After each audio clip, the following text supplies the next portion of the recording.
Hi everyone, today I'm showing you my second layout using the Francheville Dark Elegance collection.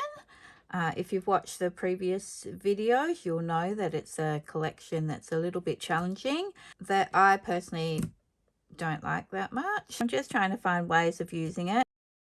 So today I am working with contemporary mixed media, one of the sheets in there, and I'm also putting in some of this very shiny gold that's in there. It's beautiful and rich, but what I'm using it with is photos from my grandson's Christmas trip to Bali. There he is with one of his crazy Nana dye.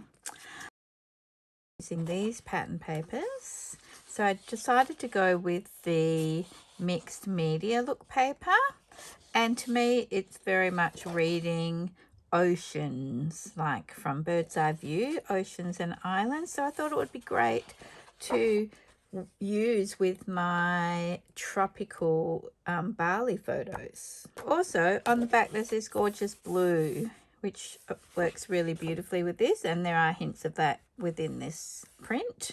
The other thing that I wanted to use was this gold,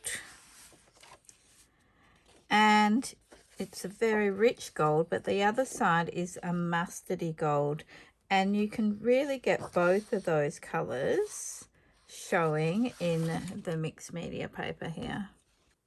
So when we're working with a tropical theme, of course, we can pull in palm trees, beach scenes, even exotic animals. You might have some papers with parrots or tigers or something that works with your tropical theme. And using these will add interest and color to your layout. So remember, I'm using my basket. If you're not sure what that is, go and have a look at my video about the basket. So I've pulled out from my basket all these different bits and bobs that are more tropical. Then also from this collection of papers, I pulled that sheet that has the tropical feel that I used in my layout one. It was a very big, bold paper, and so I cut more of the palms out, and I've fussy cut them to use those as embellishments as well. The other paper I've used is the hydrangea paper, and I've used it for the bee side. This blue will work beautifully with the mixed media paper. Today I am using a sketch that I found on Pinterest, and I will link down below where you can find that. It is using lots of strips. I've pre-cut everything, and now I'm just going to put it together. So I've mounted my photos, and I just use some white so they pop a little bit from this mixed media background. So we're only getting glimpses of this. You'll see probably more of it on the second page when I do that. And the next thing I'm going to do is put in a little bit of some of my embellishments, the text ones. So I've got this one, which I think I'm going to put down here. I've got this piece. Remember, this was from the basket, from a page out of a magazine. So I'm going to trim that out. I think that's going up the top here. And I'm going to do some stamping with about words that relate to our theme. So when we're working with a layout that we're not happy with, we can use some mixed media. We can use media like paints, inks and stamps that will really build up the interest and dimension on the layout, so at least give the implied impression of that. And then we can also add in extra colors and pull the colors that are in your photos. So yes, I've used these mustard and gold papers here, but if I look at my photos, I've got some orange in here, and I've got some bright yellow, and this particular one is a teal color. So using some ink or some paint, I'll be adding those colors into the layout.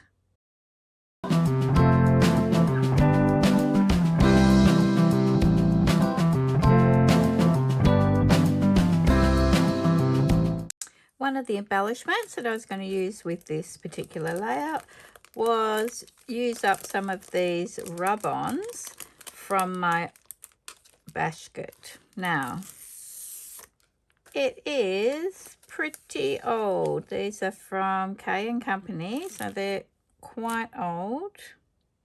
Not sure how old. So fingers crossed they even work. So what I'm thinking is I've got this blue space here. I'm wondering, oh, I might use this Our Trip, because this was their trip to Waterbomb Park in Bali. So let's give it a go. It's been a long time since I've used rub-ons, and hopefully they're going to work. So I'm just using a pop stick to apply the rub-on. Not sure if this is working or not. Oh yes, it's looking promising. We may be okay. Let's have a look. Great, they still work. Fantastic. So there's the first one. I will put a few others on here. There we go. Got the word adventure up there. Now, also in this space, I'm probably going to stamp something. When I'm doing the splattering, I don't want to actually go on my photos. And also I'm thinking that it's not going to take well on the gold. So what I'm going to do is try and cover it up a bit. Like that. Okay. What shall I use? Are we going to go ink, paint? Paint, ink, paint, ink. I think we'll go paint. Got a little bit of my Kozar Craft white paint left. There's hardly anything in here, so this will use it up hopefully. And I am going to make it a little bit runnier by squirting some water on there. Thin it down even more. And we need a nice brush. Let's get it mixed in a bit so it's thinner. So the reason I'm choosing to do white is I'm thinking, you know, the splashes and that from the water when they're going under the waterfall or they're coming down. Oh, and that's splashing very nicely here. It's very splashy. Oh, perfect. That's what we want, some splashiness. So some bits are quite thick. Because I'm using paint, it should be okay on the gold. If you hit it quickly and heavily, you'll get these long streaky splashes. All right, that'll do. Now I'm going to put that one away to dry, and I'll put together page 2. Time to add the embellishment. When you're using embellishments, you want to have a range of both 2D and 3D objects that you can attach to your page. So I just want to remind you that if you go on any type of trip, it's a good idea to grab some mementos from your holiday, which you can include in your layout. So I wasn't on this trip, so I don't have anything like that. But it could be ticket stubs, it could be maps, it could be restaurant menus. All of these things will add authenticity to your layout because you're using objects from the actual experience. I'm using, as I said before, some fussy cut pieces from the paper. So you have a lot of options, and you can include other things like ribbons, buttons, and brads. And all of the embellishments you add create a textured, layered look, and which of course gives you dimension and interest on your page. So here's what I'm doing. Adding this to that.